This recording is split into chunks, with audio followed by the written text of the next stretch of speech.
Welcome to the show, everybody. Joseph Robert Camo with Tim, a.k.a. the Bald Man. Welcome to the show, everybody. I'm going to Tim. try to bring energy like you, but no, that's not me. I'm not the energy guy. Tim, it's all about love today. Last time you were on about a week ago, we talked about players to avoid, players we don't like, potential busts. Today, it's about love, and it's all about compassion and about empathy and about showing players the love that we want them to show us in fantasy football. It's a lot of love today, Tim, and we're talking about 10 players that we must have, must draft players right. that we must roster for fantasy football drafts. And this is a big episode. I got to have these guys. I got to have them. Some of them, I got to have them at the price they're going at, especially. Absolutely. And without further ado, I want to kick this song off here for the show with a beautiful song. There we go. If you guys haven't heard this song, this is the Kinshipsa song. I want to roll into this show with this song because I want you guys to avoid players, but these players are really good, and they're not part of the Kinshipsas because they're value. Well, I mean, I'm mentioning two guys I would take in the first round, and then I think I'm jumping to the third. Oh, by the way, Tim, if I don't like your pick, I will be playing that song moving forward. That's okay. Maybe you should play it for some of yours. You know, if you pick a guy similar to his ADP, then you're a sheep. All right, we got 10 players here that we must have, must draft, that we love. Before we get into this, guys, get the 16-round draft solution. I've linked it below, and join the Fantasy 365 community. So just to understand this, Tim, so everybody gets a 16 rounds a draft solution. All the optimal players are drafted in each round, sleepers, breakouts, and the Fantasy 365 is the in-season stuff. So you don't have to go scrambling around YouTube looking for waiver wires. You get them delivered in the group, starts and sits, community chat, optimal DFS plays. If you want to dabble or even dive right into daily fantasy sports, if you're into FanDuel, DraftKings, I give you all the optimal plays each week. This is the year-long league community. So 365 for year-long, 16 rounds for the draft. Get it, guys. I've linked it here below. Tim, I'm excited about this year, man. I'm super pumped. Man, I love DFS. To me, DFS is better than season long. I love DFS. I love the matchups. I love analyzing everything on a weekly basis. To me, that's where it's at. Well, the big thing is with injuries, right? You don't got to deal with injuries. If they get hurt that week, okay, so be it. You go and draft another team next week, right? Unless it's one of those bullshit things where, he's going to play, and then he plays like 3 times and he's out. Yeah. I hate you guys. You're the bastards. Yeah, I hate those. Yeah, I'm fine. I'm good to go this week. And, he's dealing with a nagging hamstring or whatever. I'm going to play. And then he comes out for one snap and sits, and then you're screwed. Yeah. Yep. It's happened. Josh Jacobs is one of those guys who's done it in the past. There's a ton of players that have done this in the past, and I rip on them on social media for that because it's just not right to us fantasy people. All right? That's right. It screws us. You're playing and playing. If you're not, just don't play. Yeah. If you're not good to go, tell us you're not good to go. In their defense, sometimes they do come out and they're like, I'm ready to go. And they go back and that just doesn't feel right. And then they're back out. So maybe it's football, man. I mean, you can't tip your hat all the time and tell them who's playing, who's 100%, who's not. Exactly. I get it. It's part of the game.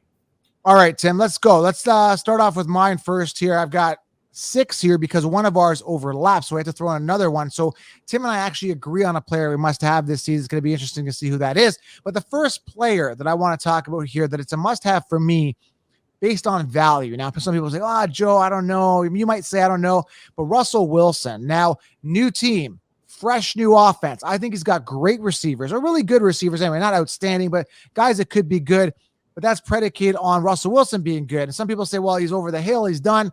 I don't think so. This is a top 5 quarterback when he's fully immersed, fully going in the groove.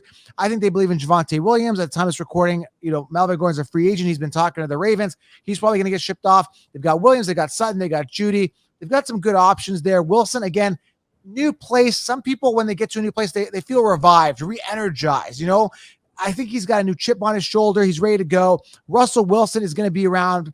Looking at it now, he's like 11th, hey, Tim, on the consensus rankings. I think he's going to come off in around as early as round 4 in a 1 quarterback league to as late as round 6, maybe even 7, depending on if people sleep on him, Tim. He's going to be value. He's going to be solid. He's going to anchor your team. You can still get a good backup, but a guy must have based on value this year is Russell Wilson. What do you think of him? I don't mind it. I don't mind your call. I mean, I don't know if he's going to put up those pinnacle numbers. Top 5, to me, is a reach. He might break 5. That'd be the best I think he would do. He's a running quarterback that has a pretty decent arm and can put a complete package together. So that's why I like Russell Wilson. he's moved to a new team. Like you say, I don't think there's the chip on the shoulder. I mean, it's a business. He's going to go in and he's just going to conduct business. But he's got some young receivers, guys that he's got to get used to. Maybe he'll gel really well with some of these young guys, and they'll just explode.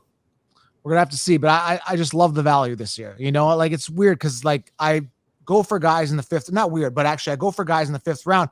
But what's crazy, I should say, is once they catapult in high numbers, like Justin Herbert, for example, then their ADP rises, then I get off them. Like it's just, you got to get no one to hold them, no one to fold them. I'm not investing a second round pick. I never do on quarterbacks. There's a ton of depth there. And if you think about it, Tim, if you've got, think about it logically, right? You're a numbers guy. You got 12 people typically in a league. Some leagues are 8 people. Some people are 10, as high as 14.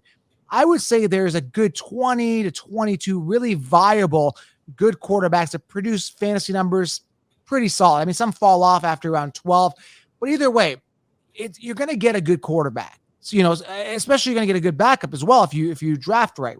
Now, a 2-quarterback league, you may want to aim a little higher for a quarterback, get him a little higher, but there's tons of quarterbacks in depth to go around. As long as you get an ace, I like that value. I don't overspend, and I saved on this years ago with Lamar Jackson. I think it was his 2019 year. He came off this amazing year. The year after, everyone was saying, well, get him in the second round. I'm like, no, don't. He finished 10th amongst quarterbacks, below his average draft position, busted, based on ADP. So never overpay for quarterbacks, get that value. And I think Russell's the guy. All right, Tim, let me get your music cued here. Oh, really? Oh, you don't want to do it for this one, my friend. Hold on. Oh, okay. I thought you were going to play the sheep. Tim's pick. First pick that he must have. Believe it or not, it's Najee. Oh, that's both of our picks. Can you believe it? I mean, last year I was on you that I didn't think this guy, I wouldn't waste what you were talking about on him. This year. I'm all for it. And you can see we're getting a big round of applause. Oh, thank you. Thank you. If we were at the Academy Awards or whatever it is, I'd come up and slap you in the face right now. Oh, man, I'd slap back. That'd be the difference. Actually, I'd punch back probably. Yeah. Chase it down, double leg takedown, and choke out. But anyways, Najee Harris, I don't blame you. Dive in. Why do you love him, other than the obvious? I don't love the team this year, mind you. I don't love that Mitch is your starting quarterback, but last year he had a great year with only average touchdowns. So there's room to grow there. He can definitely put up some more touchdowns. Last year he only had 10 total. That's between receiving and running.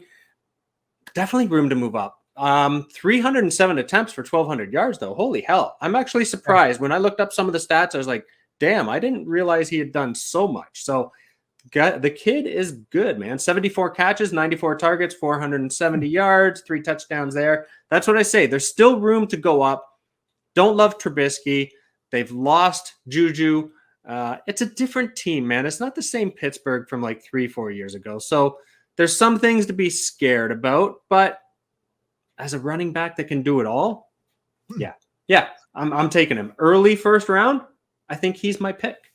Couple of things I want to talk about here with this. Najee Harris, volume 100%. Obviously, Mitch Trubisky is a question mark, but when it comes to volume, amazing. Last year, he was outside of the top 10 on all consensus rankings. Now, all of a sudden, he's in the top 10. I told you volume was going to be there. Everyone's like, no, it's not. O-line sucks. And it did, but he still thrived because volume, guys. If you give the ball enough times, he's going to produce. So volume was there. That's where he thrived. I think the receiving might come down depending if Mitch is going to pitch it out to him. Short pass. I don't know how much he's going to get of those, but either way, he's going to be on the field a lot of the time. So that's going to work towards his favor. Barring any type of injury, this is the guy that you want to draft in the first round. He's going to get it done. Anchor your team with an ace running back. This is it. Now, I do want to talk about Dwayne Haskins passing away. Rest in peace. I posted on my social media. Very tragic, very sad. And what's sad about everything is that just young, 24. And if you guys haven't heard, hit by I think it was a truck or a dump truck on the highway, South Florida. Either way, it's just very tragic, very sad. And, I don't want to compare this to fantasy at all, but I want to tell you about the Steelers in general in regards to this. Now, I've seen teams play with heavy hearts. So I think everyone as a team will be playing harder for Dwayne. I could be wrong here, but we saw it with Chuck. Who was that? Chuck, what was that? I can't even think of his name. My mind's not working. Was it Chuck there? The guy, he was a Colts head coach years ago. He had cancer and everyone did well for him, right? So teams tend to play with a heavy and strong heart. So I think they'll be playing for Dwayne. I hope they play for Dwayne this year. Just, it just shows how much passion they had and how much love they had for this guy. Again, very tragic. I just wanted to bring that up. Rest in peace, Dwayne Haskins.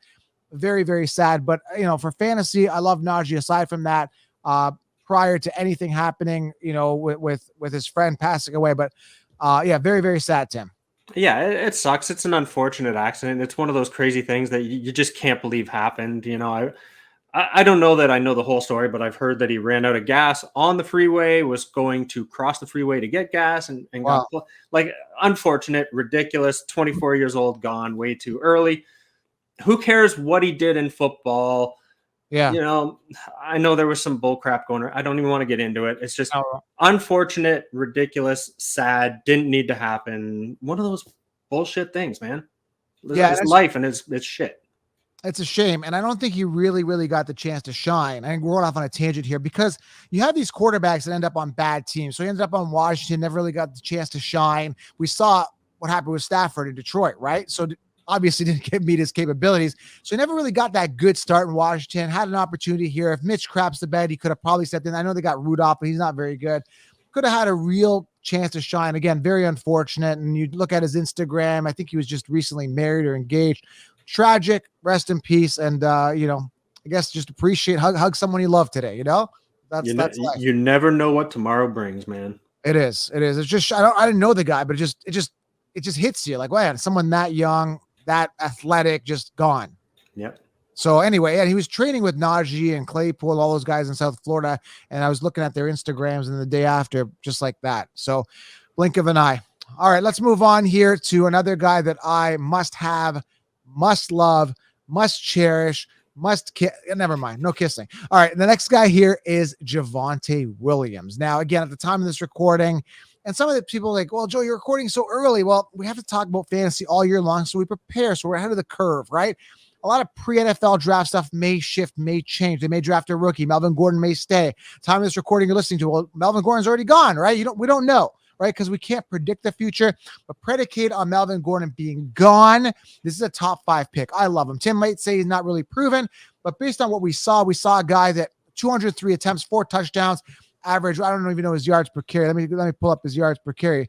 What do you have, Tim? Help me out here. Let me pull it up. I think it was like 4 point something and change. I'll pull it up in a second. Either way, he performed well. Melvin Gordon came in, had 8 touchdowns and the same amount of attempts with 203. So when you're looking at a guy who, was limited in volume because of another guy there, they were working him in, they were getting him going. Now he's going to get going. He's going to get that volume. He's young. He's talented. The Broncos believe in him. I absolutely love Javonte Williams this year, Tim. And Javonte Williams will shine if Melvin Gordon's gone and they run the ball and give him the volume. We talk about volume, right? And again, just under 1,000 yards last year, 903, 4 rushing touchdowns. And it was 4.4 yards per carry for Javonte. And 43 receptions. The guy can catch the ball as well with 3 receiving touchdowns. Yeah. I love Javonte. The opportunities there, Tim. I love him. If I can get him for value, you're saying he's coming off, second round based early too, yeah. Yeah. To me, that's not value, unfortunately. You know what? He might even slide up because as soon as there's news that breaks that Melvin Gordon's gone, this guy's going to be a top 5 pick. I believe he's going to come up. But again, I still think the mainstream love certain guys a lot more. They're Eckler, they're Dalvin Cook, guys like I think Mixon's ahead of him. They're going to love those guys ahead of him. That's what I'm going to say. Well, nope, this guy could slide ahead. I'm all over Javonte. The problem is, Tim, I might not get him because if I'm going early, I might look at like a Henry or even a Taylor who I think is going to have a drop off. I may look at a Najee. And then coming back around, if you're drafting early, he's probably not going to fall late second. So you might lose him coming off in the second there, unfortunately. So yeah, that's always that dilemma, right? Like this guy is projected right now early second. If you have the 6th pick in the first round, right, it's like, damn, I think he's going to be gone. But if you reach for that guy, to me, that's the dumbest thing to do. Try not to reach for a guy just because he might be gone on the turn. Just make your pick. Have your secondary guy ready to go. I might actually reach Tim. I disagree. I might actually reach on this guy. You like to take risks on running backs, man. I'm not about that. I did last year. I got Najee, got him high. He paid off. It really, even if it doesn't pay off, I'm pretty good because I get a backup. So last year I was drafting early. I think I drafted early August or July. It was before everyone caught on to Najee going in the first round. So I was going Saquon, Najee. So Saquon busted. I get it, but Najee covered that. And I still had a lot of depth at running back either way. So I always cover myself, but there is only a handful of those running backs that have minimal committees. So you've got your Javonte, your Henry, your Taylor, your Cook, your CMC, your Mixon, maybe Javonte potentially. So try to get them early, but again, you don't want to overpay too much. If he can slip in the second, you can get him.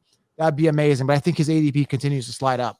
Yeah, I try not to reach too much for a guy, especially when I see some value guys. So one of my guys I'm going to talk about later is Elijah Mitchell, and he's going third, fourth round, I believe, maybe even later. So to me, I'm looking to grab him and not reach on a guy like Javonte. Talk about him now. Elijah Mitchell. Dream. All right, let's go. Okay, you want to just go into Elijah then? You said it. You've Yeah, already so late fourth, early fifth at that price. Oh my God, yes. Like he was good last year. I'm a little concerned that he might be made of glass. Like he missed a game here, a game here, a game here, you know. So and it wasn't always the same injury, but still that kind of bothers me. But this is the guy that is gonna, I don't want to say screw Debo, but this is the guy that's gonna screw Debo this year. He is not gonna put up those rushing numbers he had last year with the 8 rushing touchdowns. It's gonna go to Mitchell, and it should go to Mitchell. So in the 4th or 5th round, he is a steal, absolute steal. Absolutely. Like you say, the volume is gonna be there. As long as he can stay on the field, boom, that is a great pick. Absolutely. And the thing is, I looked at his numbers. He was getting a lot of attempts prior to that. I think his knee injury or whatever happened to him, getting a lot of attempts, a lot of volume. I think the talent is there. He's still relatively young. I'm always suspect about the 49ers, you know, quarterback question mark, stuff like that. I like him. Again, it's not a guy I'm targeting, but for the right value, if I can get him as my RB3, that's a good steal. I like that. Dude, he had almost 1,000 rushing yards in 5 touchdowns. Yeah. And then 19 of 20 in the receiving game. So he can, I mean, there's so much room for improvement with this kid. And you're getting him at an amazing price. Yeah, I love him. I'm not going to debate on that. I just got to make sure I get him at the right value. Now, the problem with me is I tend to go running back early. So by the time he's coming off the board, I may be looking at my wide receiver. I'm going to have to see how it all plays out. Again, some mock drafts are opening up, but most mock drafts are not open yet at the time of recording. So I got to do a lot of mock drafts, feel it when these players are coming off. And that's why I don't release 16 rounds till a week after the NFL draft. As soon as I know what rookies are coming in, how the depth charts lay out, that's when I get excited. So again, I like Mitchell, but he might not end up on my team where he's going. Mm-hmm. Yeah, and I get it because you go RB heavy early. All right, let's move on here to my must-have here. And I mean, well, thanks, Captain Obvious, you know, but I don't care because this is about must-haves, and I love him. I don't care what anyone says. Derrick Henry, and now Derrick Henry's still going to be coming off top 3, top 4 amongst running backs. I mean, in general, top 4 on the board in drafts. Now, what I love about him tonight, I've said this many, many times. I'm going to keep hammering this point home. He was 10th in rushing attempts playing 8 games. Okay, let me put this in perspective. 219 rushing attempts, more than Jacobs, more than Michelle, more than your guy Elijah Mitchell, more than Eckler, more than Melvin Gordon, more than Javonte. He was 10th, and he only played 8 games, whereas most of these other guys played either full season, 13, 14, 15, 16 games. When you look at it from touchdowns, Tim, okay, you're looking at 10 touchdowns, and that put him 6th amongst running backs in 8 games. When you're looking at rushing yards, okay, look at this. In yards, Tim, he was 9th in rushing yards, 937, okay, in 8 games. So when you're looking at Derrick Henry, you're looking at a guy that's just going to get the volume. He's going to run crazy, and that's just the bottom line. But with that, Tim, it's a double-edged sword. You're dealing with a potential injury again, but I think it's a bounce-back season. He's done his injury. He's coming back for his last hurrah, maybe 1 or 2 more years left, a full capability of this guy. I like him. I actually like him with a higher ceiling than Taylor because we know Taylor's going to regress, I think, based on that pinnacle year. So natural regression there, possible injury. I can't predict injuries, but what goes up must come down. Whereas Henry is bouncing back. Taylor might go down. So that's why I'm going to edge Henry in above Taylor for me. I love Henry. What do you think? I like the guy is a beast. 6'3", 250 pounds. I mean, that is a massive man running at you.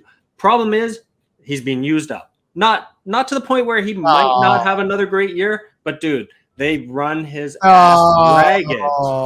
378 carries in 1 year. That's a lot of hard hits from the defense, man. That's what scares me. For you saying he's used, all I got to say is this. Yeah. Play that song because you don't want to look at the reality of it. The guy has run the ball a lot, taken a lot of hard hits. He was solid for those first 5 years, injured last year. I mean, I hope to God it doesn't happen again this year, but my concern is that he's taken so many hard hits that the body can only handle so much of it, and he might start being injured a little more often or need a little bit of time off, see what they do in the draft. If they grab an RB early, they're going to be resting Henry a little more often. Yeah. Maybe not a hell of a lot, but a little more. Good point. I disagree to some. I kind of see your point. Those are very good points. And I'm glad we're having this open debate, because if it's just one form of thinking, there's nothing else to think. So I agree. But what I'm thinking is this, like, they want to make a run. And I just think Tannehill's kind of at the end of the rope. I think they've got a good enough team. They've made some close runs to the playoffs. I don't know if Tannehill's going to take on the promised land, but I think they've got enough of a team, offensively, defensively, to make a run. So I think they really want to squeeze out what they can. If they can get Henry out there more for the potential to win and get more, more points, more rushing yards, they want to run there more optimally. That's what I'm trying to say. Then they're going to keep him on the field. They're going to use and abuse him the best they can. But that's something definitely to watch in the draft. Are they going to look at another running back? Are they going to rest him a bit more, especially when they've reached let's say they've reached the playoffs, they're in playoff contention down the stretch. Maybe they rest him more because they want to save him, preserve him. Something to keep an eye on for sure, because he does get run a lot. Yeah. And see, this is one thing that I've been talking about recently is I don't understand why the running backs don't get paid. You just said it too. Use and abuse him. Basically, use him up, let him take all the beating he can until he's no longer of use to them, and then he's gone. It's sad. That's horrible. It's a horrible way. But that's why these guys need to get paid, man. They're putting their body through hell to get it done for a few years, and then they're out. Wide receivers, easily 15, 20 years most of the time. Running backs, no. It's very rare for them to reach that kind of timeline. Yeah, and you see me cut up Juju. I'm not a fan of his dancing, but, guys like him, guys like Odell, they're actually pretty smart, doing diva stuff on social media, because even though they get a lot of hate, they actually are building a side brand, because you never know how quick your career can end. There's life after football, man. Yeah. They got to keep that brand, keep the branding, marketing, and just stay relevant, right? So I kind of see what they're doing, but can be a little annoying. All right. Whose turn is it? So I went Henry. I think we're at number 6. Hold on. Recap. Russell, Najee, Javonte, Mitchell, Henry. I think we're at 6. So I'm going to go back to my first round. So if I'm not early first round and I'm a little bit later, I'm hoping to get Eckler. Now, I've always been an Eckler fan. You've hated him for years. And then last year you kind of jumped on board. Finally, I am all about Eckler. I mean, this guy is a true scat back. You're going to say injury prone, blah, blah, blah. He's had some injuries, nothing drastic. He did have one really bad year for injuries. But, man, this guy is gold as far as PPR machine, which is what we always talk about. So the guy is gold. Last year was his best year by far in receiving, though. So you got to kind of weigh the pros and cons, right? Is he going to match what he did again in receiving? Is he going to lose some in receiving, gain some in rushing? I don't know. I just know that I'm happy with it. I want him. Right. I'm happy with Eckler. You know what? I actually kind of like Eckler as a person. I really do. I think he just puts a lot of love towards the fantasy football community. He shows the passion. He shows the heart. Am I going to draft him? I just think there's other people that I like better in the first round. He's not a must draft, must love. I like him as a person now. I mean, and I don't know if you know this, Tim. I don't know if you know this. I got to cue this up again for this. Hold on one sec here. Did you know that he unblocked me off social media? No way. Yeah. Because you stopped talking shit and wanting to challenge him on everything. Well, I don't know. I just think that people got to him, DMing him, saying that Joe's speaking facts. Who knows, right? But he unblocked me, whether he's watching. Either way, yeah, I don't even know how I even noticed that. But not that I creep his profile or anything like that. But yeah, right. Something came up. I got tagged on one of his posts. Either way, I think he's good for the fantasy community. I think he actually cares about fans.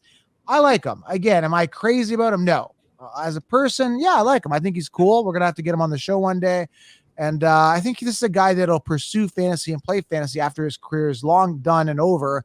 I think he'll be a force for good for the game. So this is where you and I vary differently on our fantasy football takes. To you, it is such a passion that it's more important than anything to do with football. And now You're talking about you love this guy because of his thoughts on fantasy. I don't give a shit about his thoughts on fantasy football.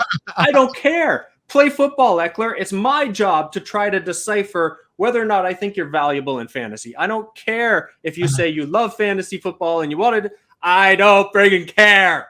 It does make a bit of to figure out if you're valuable or not. But it's nice that they acknowledge the community. It's nice that they acknowledge, sure.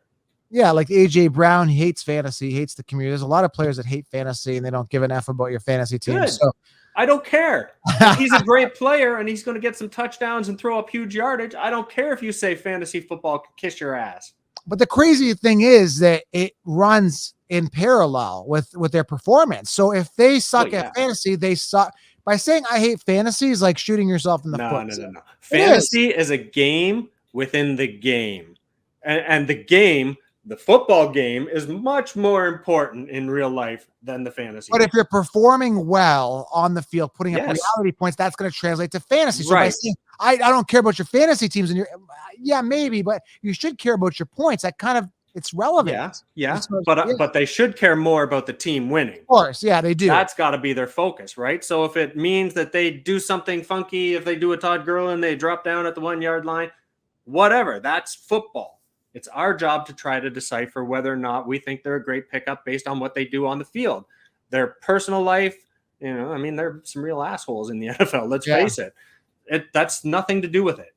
Exactly. I don't agree with some of the things they do outside the game, maybe, but in the game, that's all that I'm focused on.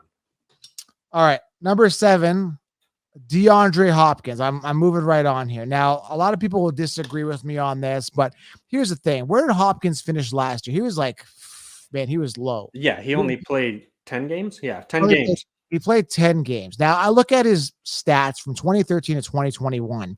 He's pretty much played every single game, short of missing 1 or 2 games, okay? This guy always gets it done, okay?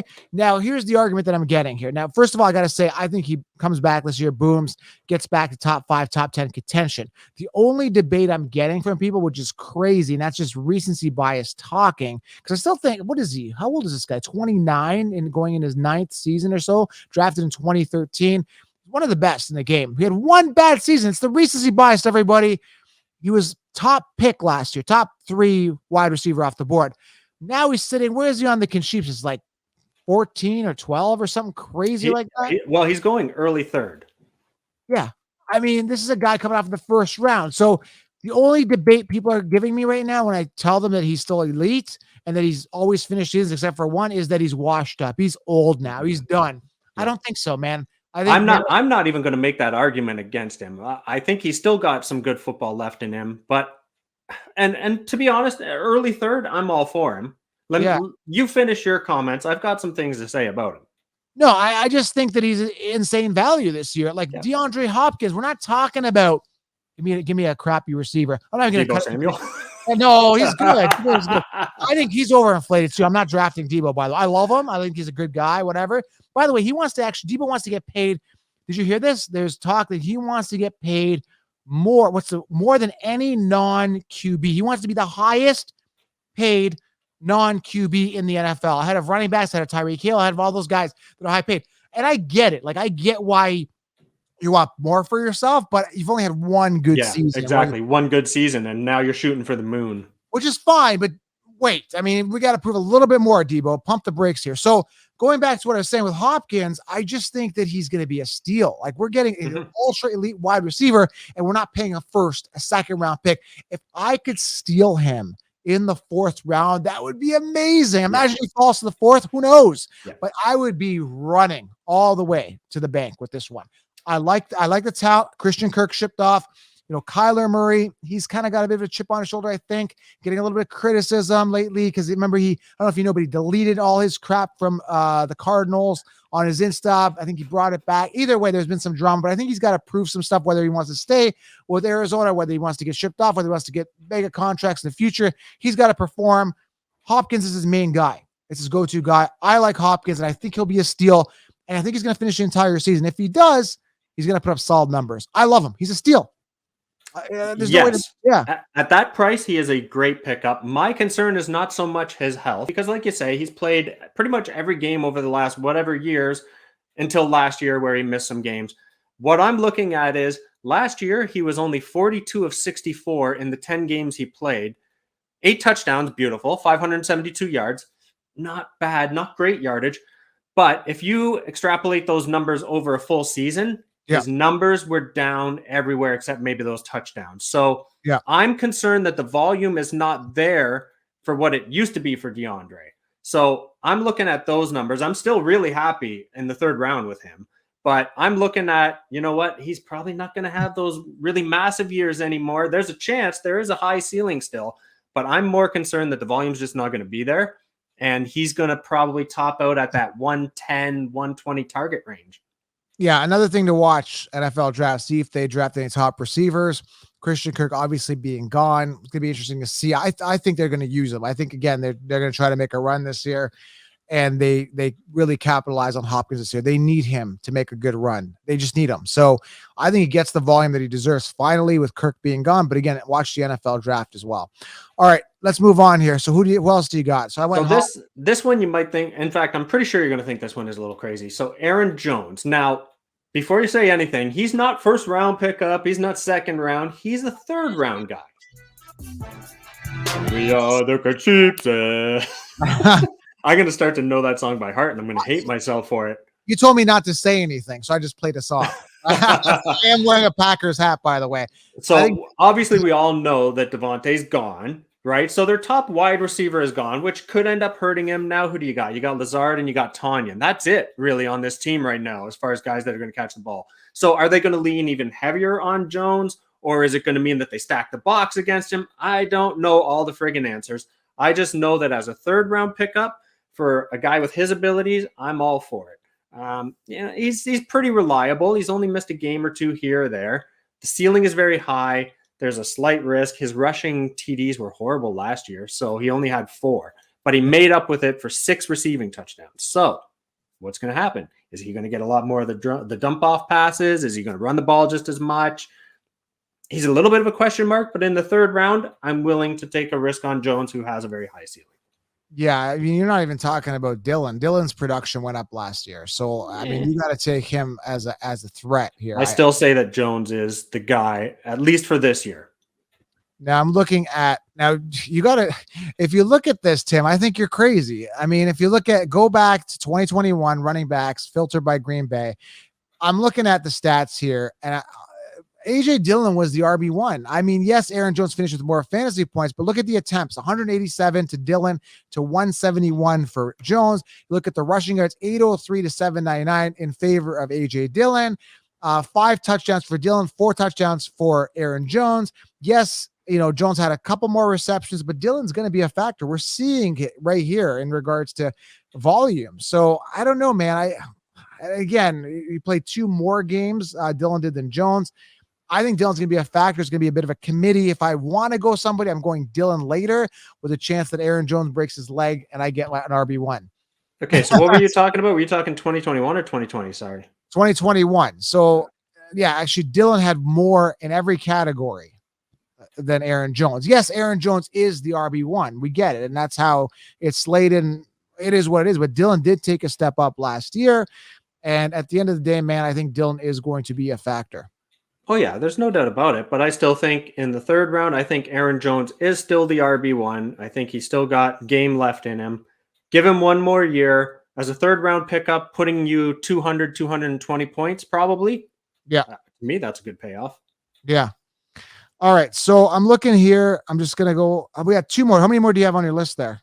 I have 1 left, I believe. Okay, and I got 1 left too, so that's 10. So I'll go with mine here, and then you can wrap it up. So again, I've talked about this. He was on our show, Players to Avoid. I think you had him there. I was disagreeing with you, but why'd you put him on there?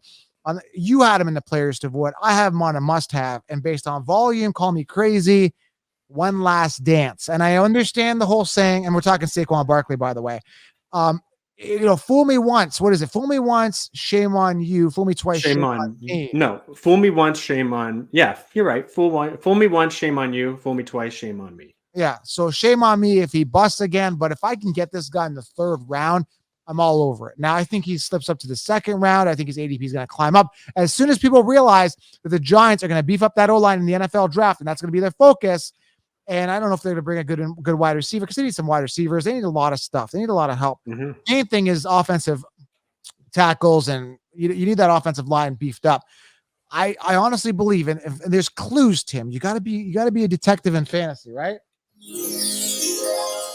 Not a fantasy, not a fairy or a pixie. No, that's detective music right now. We need detective music. So You got to be detective. And here's what I'm detecting. Okay.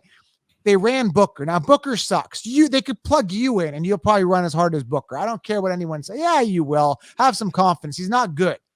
So you got Booker in there. They're running him because they knew they weren't going to make the playoffs. They knew that they need to preserve Barkley coming off that knee injury. Now he's 2 years removed. And they say it takes about 2 years to fully be recovered from a major knee injury. He's fully recovered. They beef up the O-line. They preserved him last year. It's go time. And again, it's a contract year for Saquon Barkley. So many little clues and hints and volume things that he's going to get the volume. There's so many things that indicate a Barkley bounce back. Barring any type of injury, Barkley will shine. And if I can steal him in the 3rd round, I'm running all the way to the bank with him. Tim's not impressed. How do I say this? I don't know, man. 2 years of injuries, not too bad last year, but still a little bit. Look at the numbers though. Only 2 receiving touchdowns and 2 rushing touchdowns last year. That's friggin' horrible. You can't have that out of a high running back. So as a 3rd rounder, can he even get to those 200 points you have to have as a 3rd rounder? I mean, yeah, he can, but is he going to? I don't know, man. What I want for Saquon is a change to a much better team. Okay. I think that will rejuvenate his career. Yeah, God, he's only going into what, 4th year, 5th year? Like, the kid is amazing. He's on a shit team. I don't think it's going to happen. I think the Giants keep him. I hope not. I want to ask our listeners here. I'm going to play the song. Hold on. Where's the song? For this one, are you with Tim? Who's the Concheapsis in this? Am I a Concheapsis for wanting to draft Barkley?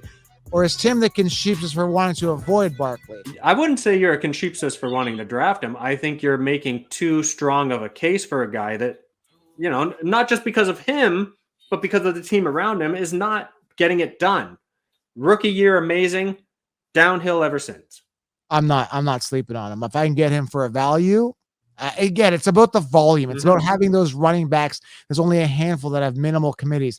If I can steal him in round 3, I'm running to the bank. But I really feel he's going to jump up to round 2. I really do. And if so, then he's totally not worth it. I think he's still worth it in round 2. No, God, you can get so much more of a safe and secure running back than him. We're going to have to see how it plays out. But yeah, I love the value this year. He's outside the top 10 on the consensus, on the Concheapsis rankings. I'm stealing him if I can as my RB2-3 if I can get him. And again, there's a ton of depth here at wide receiver. I can wait on wide receiver. I'm going to load up. This is it for Barkley. I mean, literally, this is it. It's his career. If he goes in the mid to late 3rd round or even better 4th round, I'm really happy with someone picking him up. I might still have better options myself, but 2nd round, no. Way too high a price for me. I'm just looking it up here, Tim. And mind you, it would take me a second. I didn't have this pulled up. What's that, to see where he's at, or? No, I want to see what his contract, like what he's actually getting paid right now. When I look at his contract, it's probably peanuts, to be honest with you, because he'll still be on his rookie contract. I am looking at it. So in 2023, he's an undrafted free agent.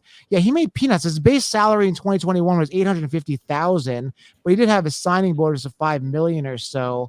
But yeah, he's not getting paid big dollars. It says 2022. I got him here at base salary of $7 million total.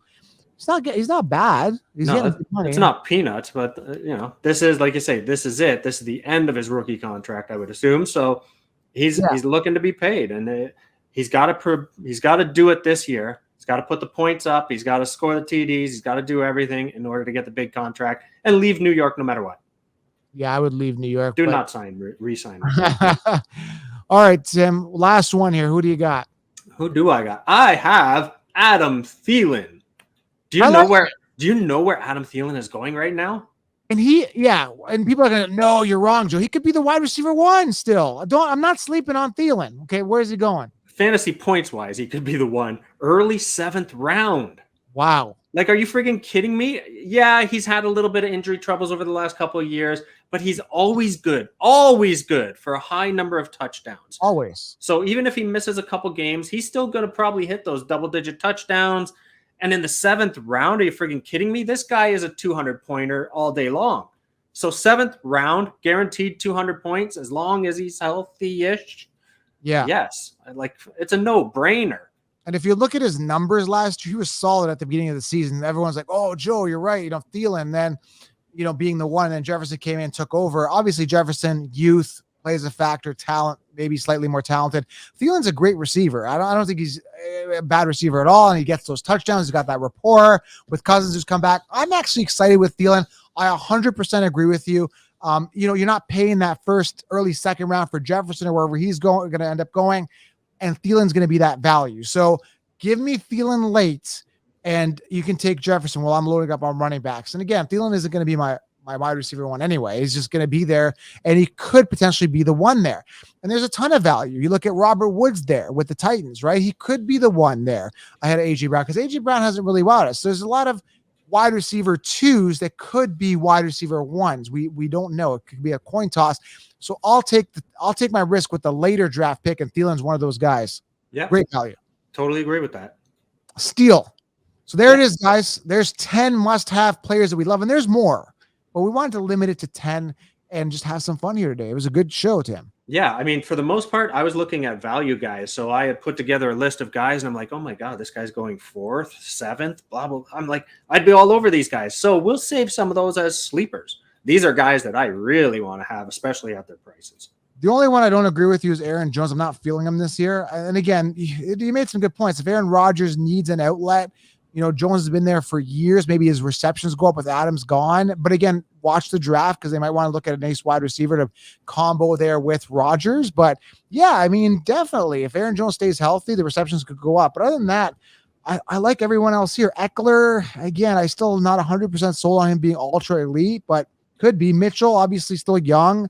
But, you know, Williams, my guy, you know, is Melvin Gordon going to stay? What's going to happen? So there's question marks for these guys, but I like the upside, and the value seems decent for most of them, aside from like Henry and, you know, Najee. They're expensive, right? Mm-hmm. Yep. All right. So there you have it, guys. Top 10 players we must have and we absolutely love. Agree, disagree. Give us your thoughts. Give us your comments. Tell us to shut up. I don't care. And get 16-round drafts, which I've linked it below. And remember, don't be a sheep. Okay, you got to do some editing, and you got to get some little sound bites that are better than this crap. I like this one. I know, but just put the bah. Just give us the sheep noise. All right, guys, we're out. Take care. Have a good one, everybody.